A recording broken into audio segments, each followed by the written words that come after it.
Power on. Connected. Even as some of us here are active players across board, we were building the industry.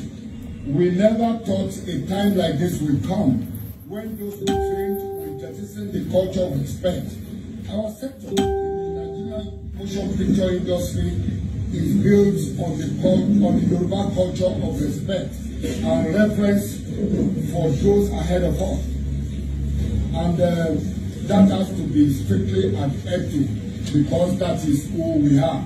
It is our desire that everyone continue to pursue their respective programs without necessarily blackmailing others, as we pray that we will not get into a situation where we are forced to take to legal means to defend our integrity. And for those who are said or thinking of saying to hell with the Yoruba actor of the Nigerian motion picture industry, that the entire Nollywood is one. Even as some of us here are active players across board. An offense against one association is an offense against others, as we will get other associations involved in tackling any further infringement on our rules and shared values. Nollywood elders. None of these infringements will ever go without repercussions. Ekason, eba mi share ètò yìí, Adiza Umoru. Good evening, God bless you. Eba mi share ètò yìí. It's not going to be a long shot. It's not going to be a long shot. It has been a very, very interesting day. Waiting man no go see for this social media. Social media na baba. Social media na baba. Facebook, Instagram, Twitter, bosa. Àwọn abọ́mọrin láì rí kí wọ́n máa nà ọmọ ní pàṣán òun ni social media. Social media is very powerful and nobody can underrate social media. Nobody can underrate the power of social media. Àwọn elders, àwọn tí wọ́n pera wọn ní elders ká sọ in quotes torí ọ̀rọ̀ obìnrin lèmi wá sọ bí lónìí o. Àwọn tó pera wọn ní elders of Nollywood.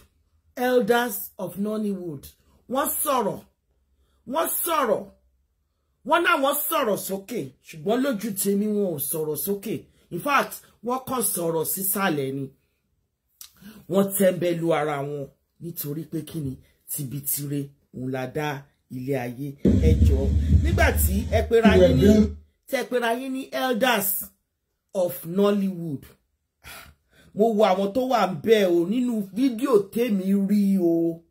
Nínú fídíò tèmi rí o kí n yànnàná ẹ̀ o. Kò sí obìnrin kan nínú yín. Kò sí obìnrin kan nínú yín. Láti jọ́ tí ọ̀rọ̀ bàbá Ìjẹ̀ṣà ti ń já ìran nílẹ̀. Ẹ rí nǹkan kan ṣe sọ̀rọ̀ yìí. Nígbà tẹ́ wá rí pé ọlọ́fà iná bá yín dá iná sí. Tí aṣọ yín ti fẹ́ jóná.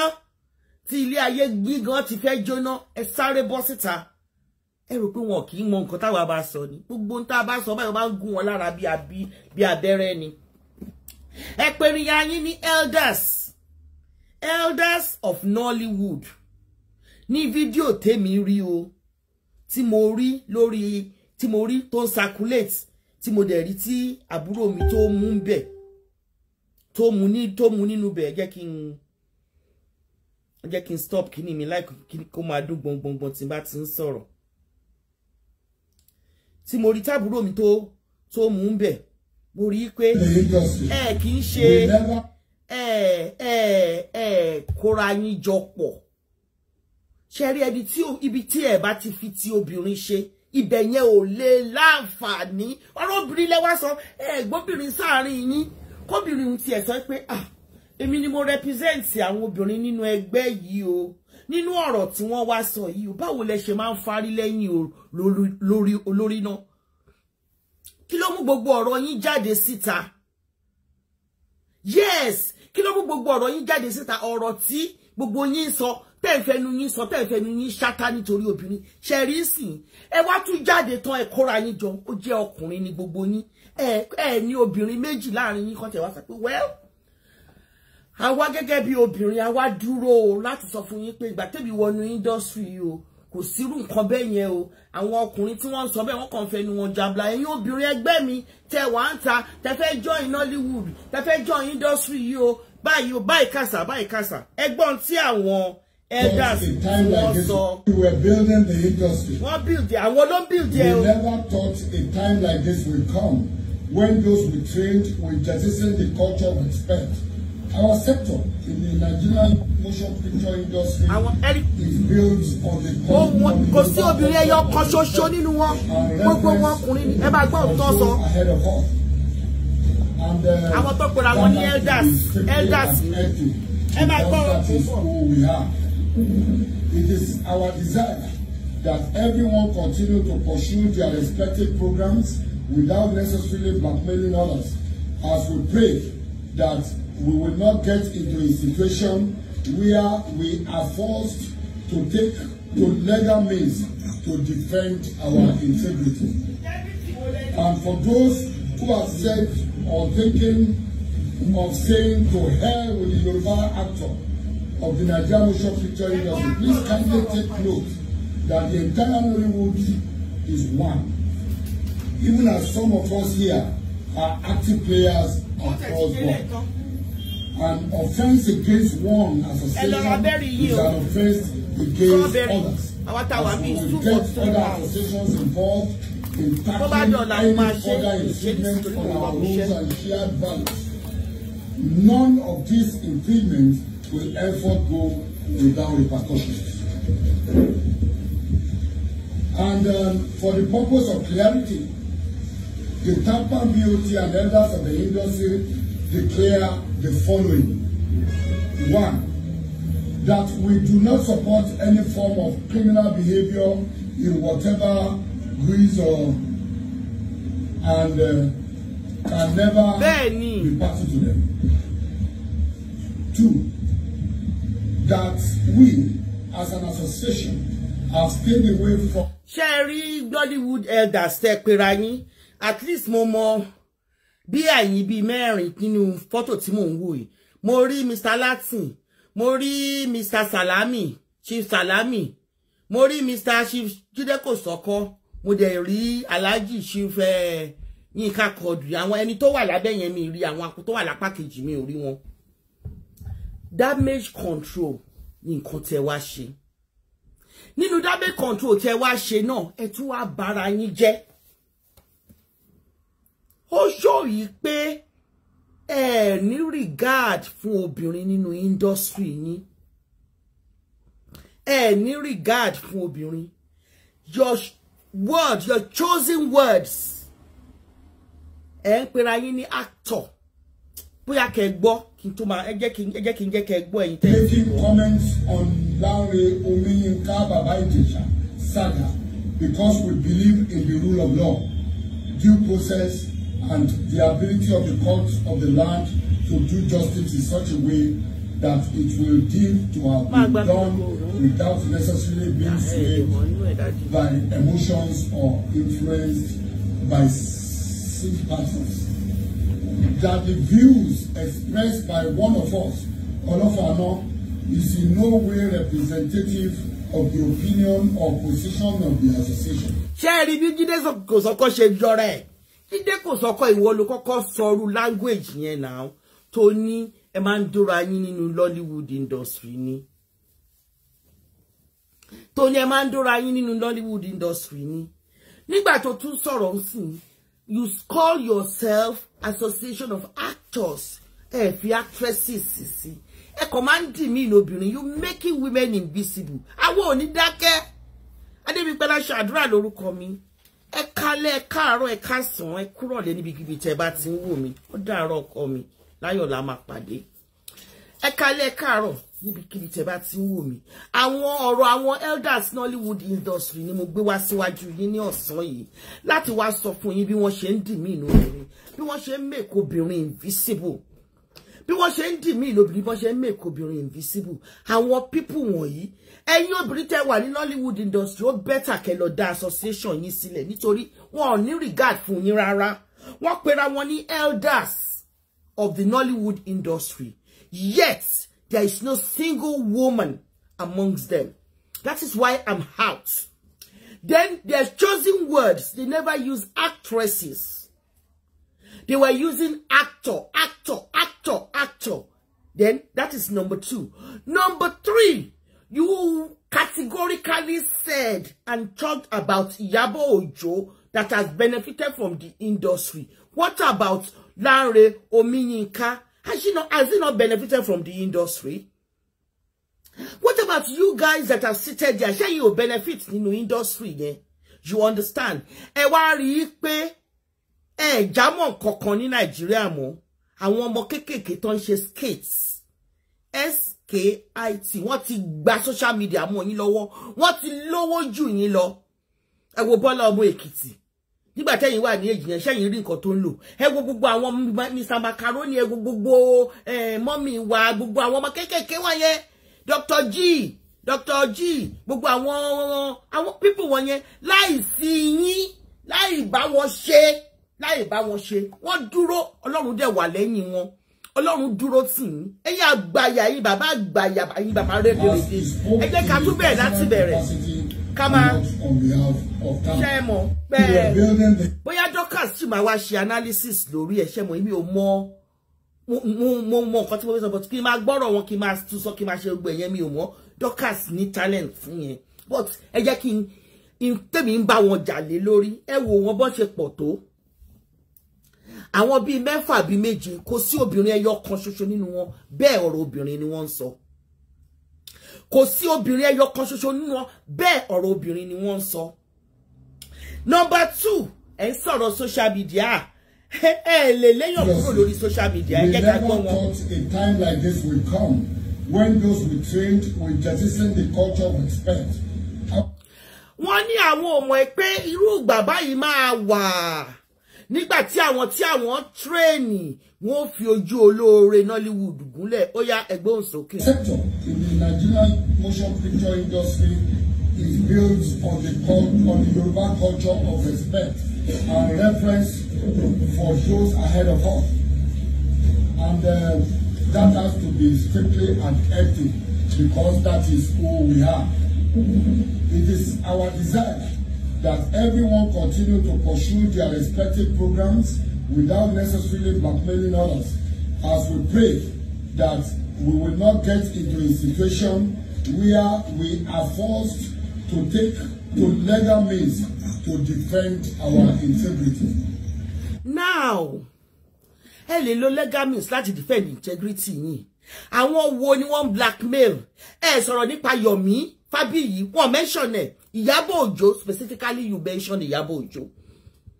You are just Iyabo Ojo, Iyabo Ojo jẹ́ threat fún yín. Ó jẹ́ threat fún yín ẹ dẹ̀ fẹ́ mú ọmọ yẹn wálẹ̀. Èmi ò mọ̀ mi ò bá sọ̀rọ̀ rí. Ẹ lè mú wálẹ̀. Mẹ́sànlá yín ò lè mú wálẹ̀. Iyabo Ojo ti já mọ́ yín lọ́wọ́.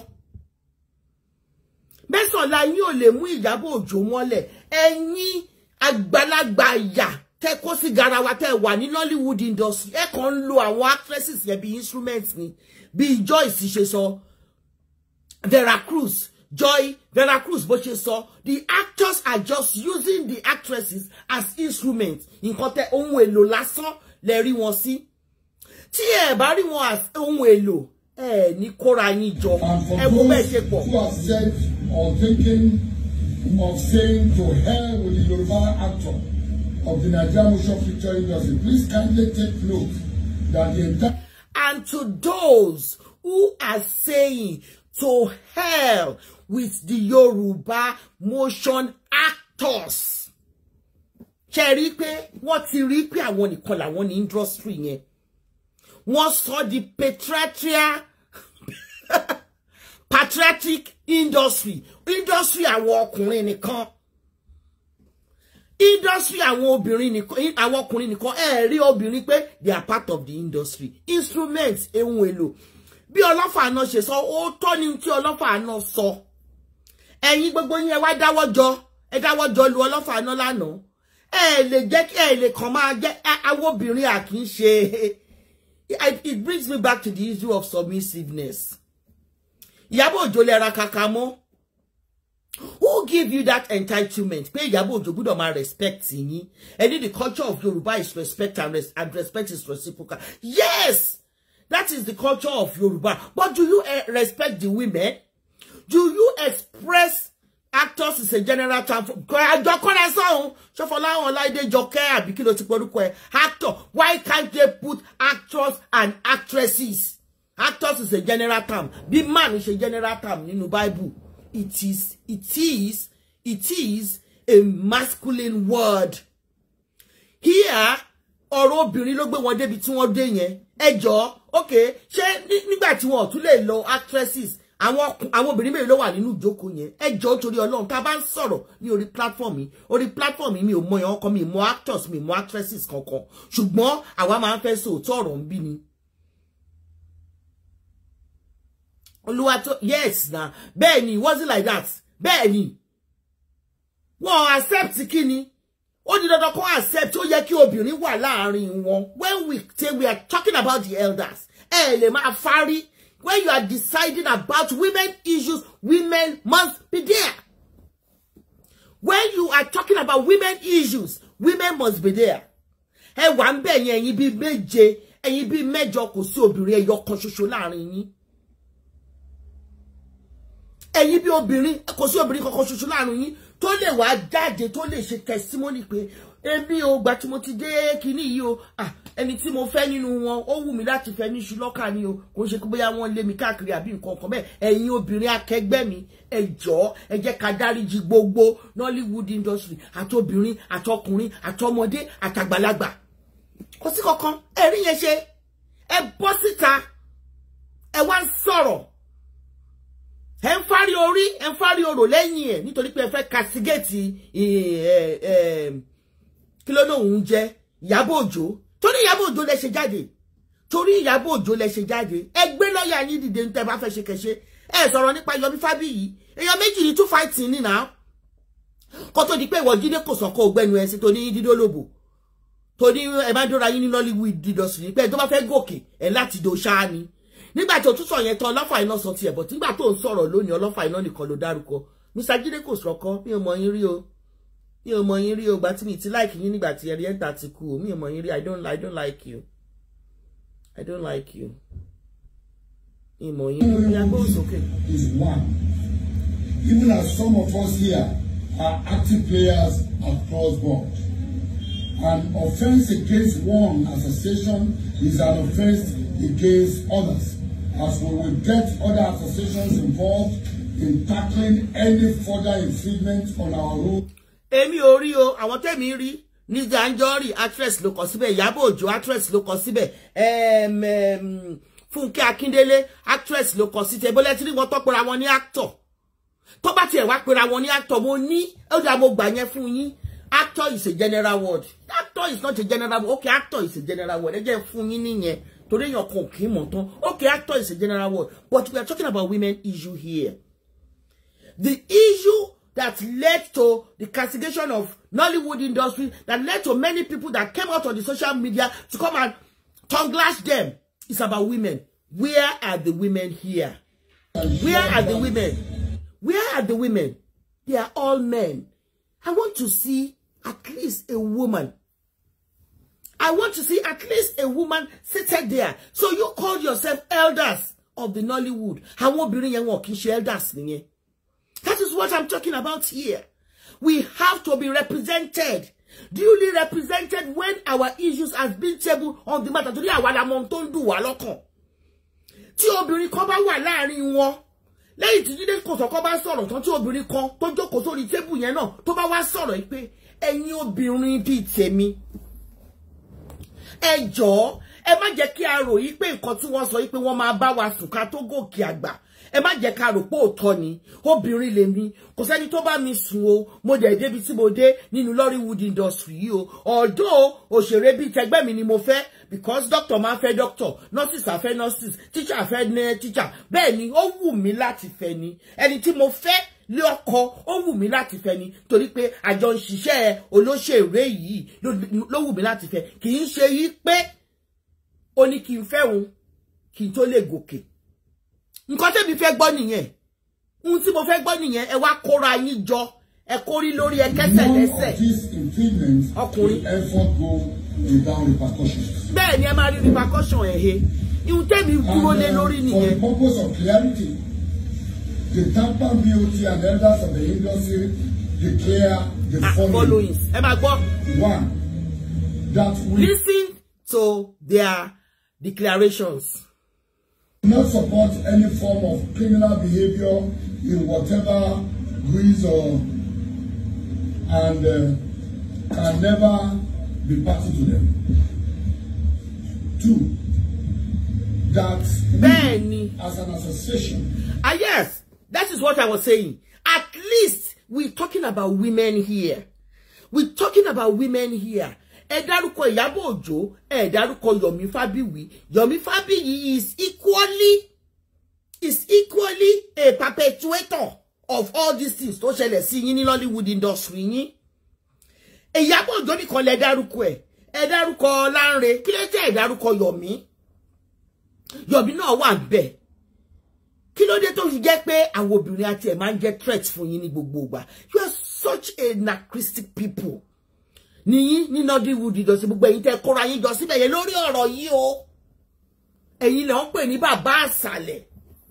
Ẹ dẹ̀ gbéra yín náà ní bàbá àsàlẹ̀, kò sóbìnrin kankan láàrin yín, ẹ̀yin á máa dájọ́ obìnrin níbi tí ẹ mọ bí ó ṣe ń dùn obìnrin lọ́kàn. Ẹ gbọ́ opinion wa. The industry is dominated by women. No, bẹ́ẹ̀ni, the industry is dominated by women, but where are the women representatives here? Where are the women representatives among these elders? Where are the women representatives? Where are the women representatives? Because see, we are not represented, and you are deciding on our case. Why? Nollywood industry. In terms of until you listen and you listen hard. Nítorí gbogbo nǹkan tó ń ṣẹlẹ̀ yìí àwọn obìnrin là ń bí àbronte. Bukky Black náà ti jáde lónìí nsìn, òun náà wá sọ tẹnu ẹ̀. They are biased, exactly. Nike Badmus èèyàn tèmi MC tó gbá ski. They are biased. All of them, they lack education. They are all illiterates. Nollywood industry, elders, you are illiterates. Ẹ ń sọ̀rọ̀ nípa obìnrin, ẹ ń sọ̀rọ̀ nípa issue obìnrin.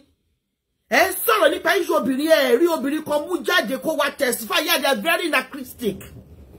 Kó wá testify, that means pé nǹkan tí Ọlọ́fà àná sọ àti Jídé kò sọ kọ́ yìí, nǹkan tẹ́ ń ṣe nìyẹn.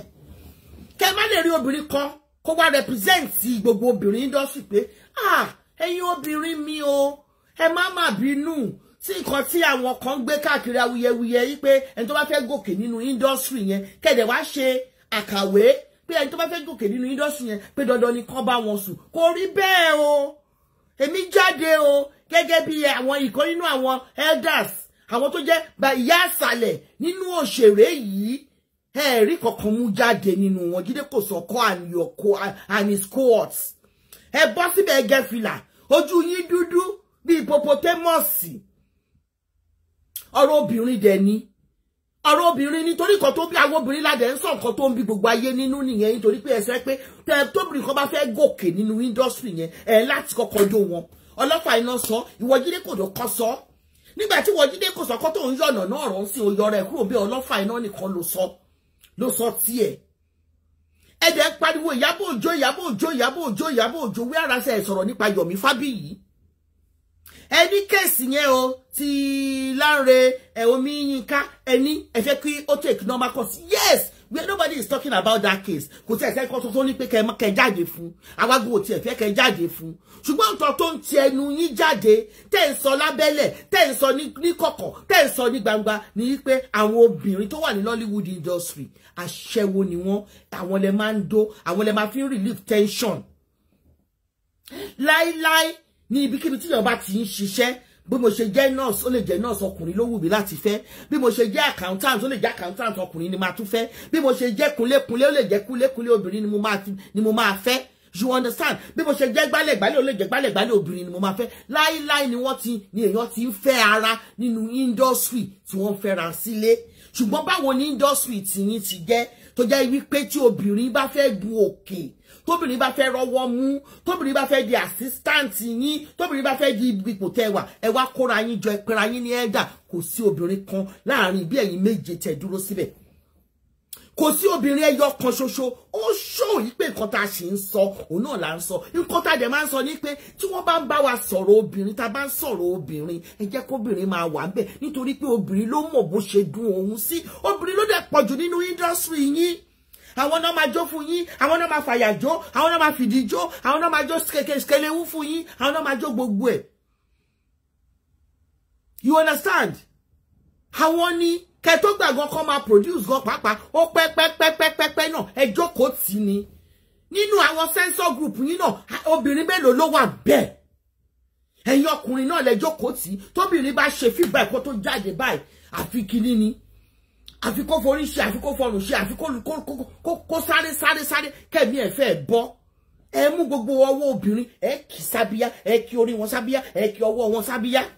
Ntẹ́mi wá sọ ń bí nìyẹn. Ó tó gẹ́. Ó tó gẹ́ láti máa kí orí obìnrin, láti máa fi sábíyá. Obìnrin a jẹ́ nǹkan pàtàkì. Ohun pàtàkì, ohun takuntakun la jẹ́ láàrin àwùjọ. And this is exactly what is happening in Nigeria. We are not fully represented. Ẹ̀yin obìnrin tẹ́ wà ní Nollywood industry. Ẹ dìde. Monica ẹ dìde tẹ́ bá ti sùn, tẹ́ jí, ẹ má sùn, ẹ sọ̀rọ̀ sókè. Ẹ dẹ̀ wà ń bí, ọ̀rọ̀ yín náà ń sọ. Ọ̀rọ̀ Ìyábọ̀ Òjó náà ń sọ. Bẹ́ẹ̀ni, no, ata ló sọ pé women were represented.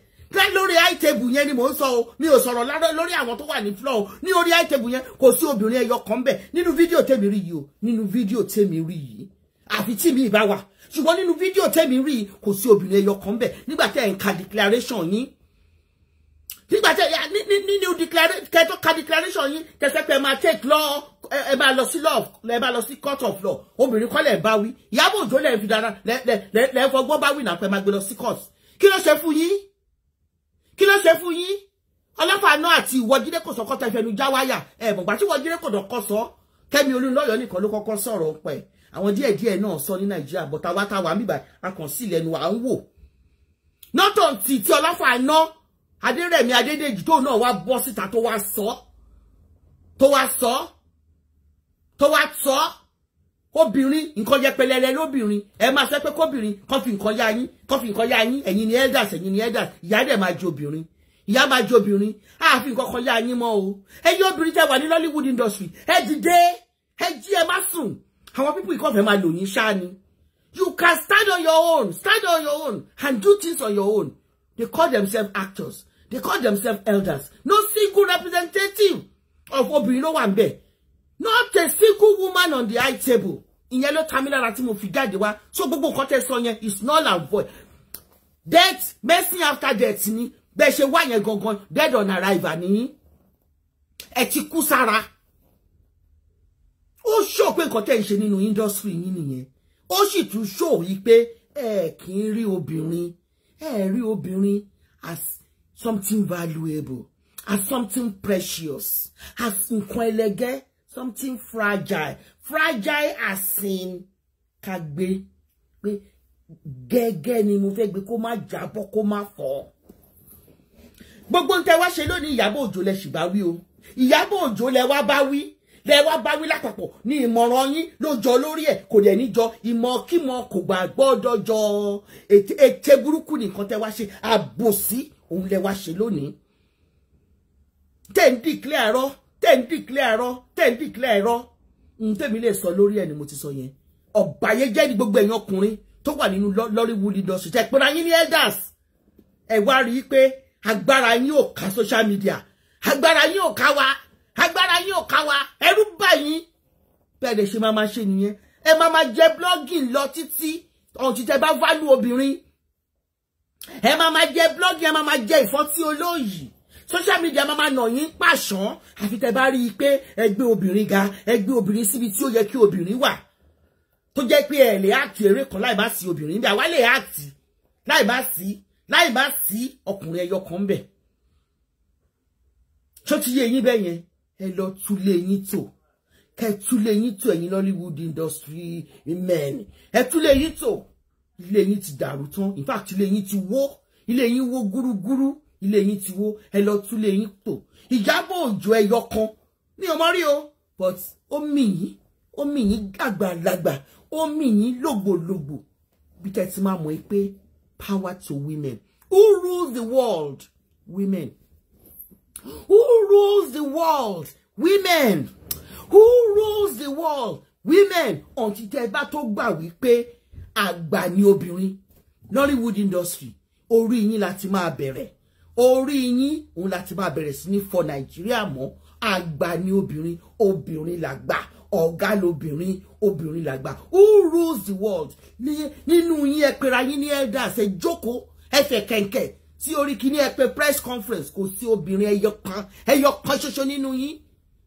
Gbogbo tẹ́ sọ yẹn is null and void. Null and void. Àwọn obìnrin náà dẹ̀ pọ̀ jù lórí social media. A máa ṣe yín ṣìbálá ṣìbolo. On that note, Adébímpé Aláṣàdúrà ló ń ṣaṣọ tuntun ní pé níbikíbi tí ẹ bá wà ẹ̀yin obìnrin ẹ máa sọ̀rọ̀ sókè. Níbi iṣẹ́ ni ẹ máa sọ̀rọ̀ sókè. Ẹ mọ̀ pé ibi industry tá bá wọ̀ a máa ń gbà tán ni. Ní ayé àtijọ́ àwọn wo ló bẹ̀rẹ̀ teacher àwọn ọkùnrin ni ṣùgbọ́n lóde òní kọ́ àwọn ló pọ̀ jù ńbẹ̀ obìnrin ni. Ní ayé àtijọ́ àwọn wo ló bẹ̀rẹ̀ nursing àti doctors nígbà láyé ìsìn ńkọ́ obìnrin ló pọ̀ jù ńbẹ̀.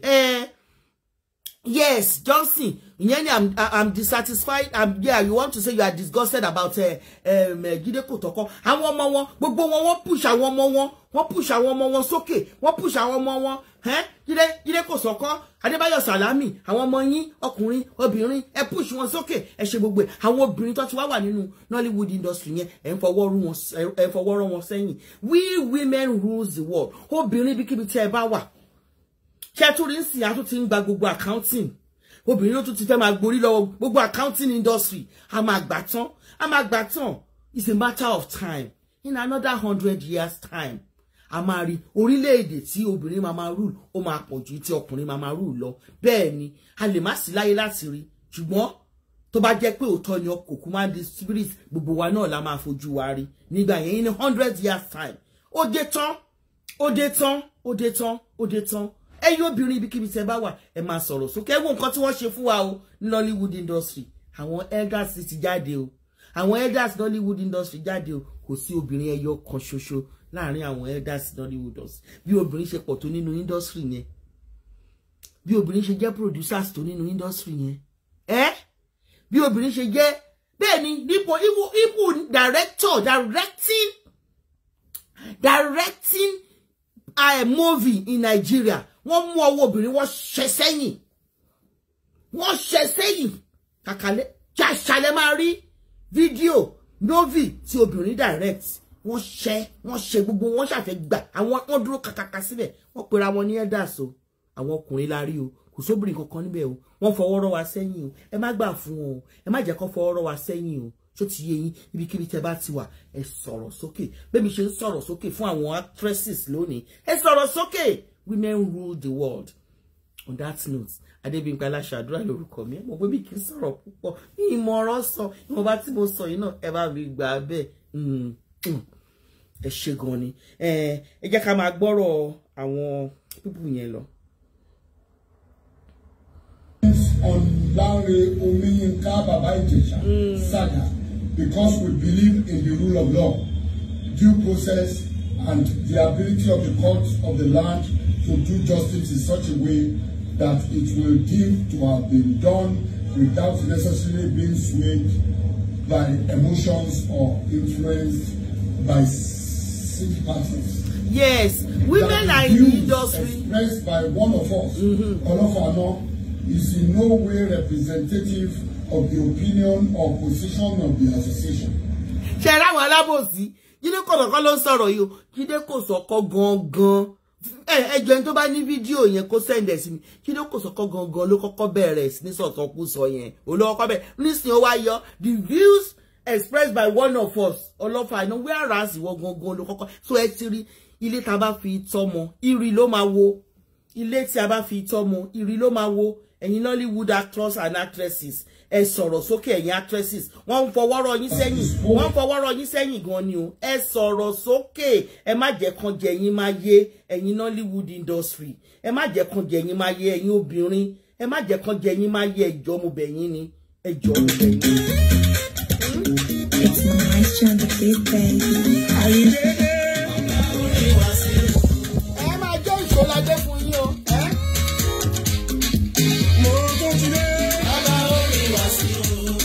Túmọ̀ ìjókòó tẹ bá wa gba ìta àfẹsẹ̀ ra iná rẹ̀. Bọ́lá.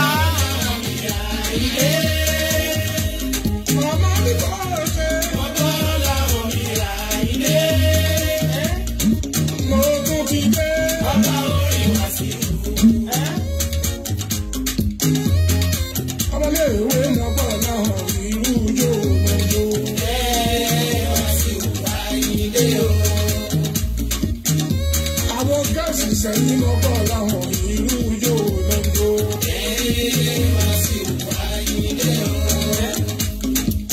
Èbí ni kí ló dé náà? Èbí ni kí ló dé náà? Ó ń ṣojú ẹ̀ bá. Ó ń ṣojú ẹ̀ bákan bákan. Ó ń ṣojú ẹ̀ sí. Ó ń ṣojú ẹ̀ bákan sí mi. Ṣé wàá sùn láà? Ṣé wàá sùn láyà ẹ̀? A ò jọ fàyàjò.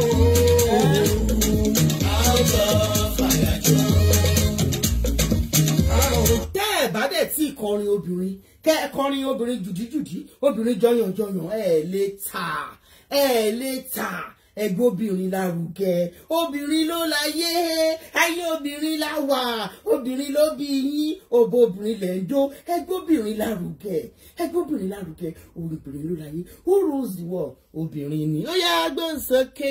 Ọ̀pọ̀ àyájọ́.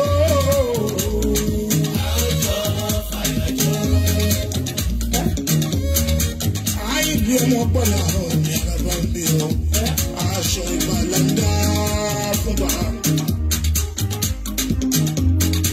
Fújì ní sẹ́yìn àlà ìjọ, gbogbo ẹ̀jẹ̀ kájọjọ. Be a supporter. Support. I can't let the music go just like that. Support. Ẹ má jẹ́ kó yín sí túbọ̀. Baby, no matter what I keep shaking your body. It's dancing time, Come on.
Good. Okay, ó dàbọ̀. Ẹ ṣé o. Bye.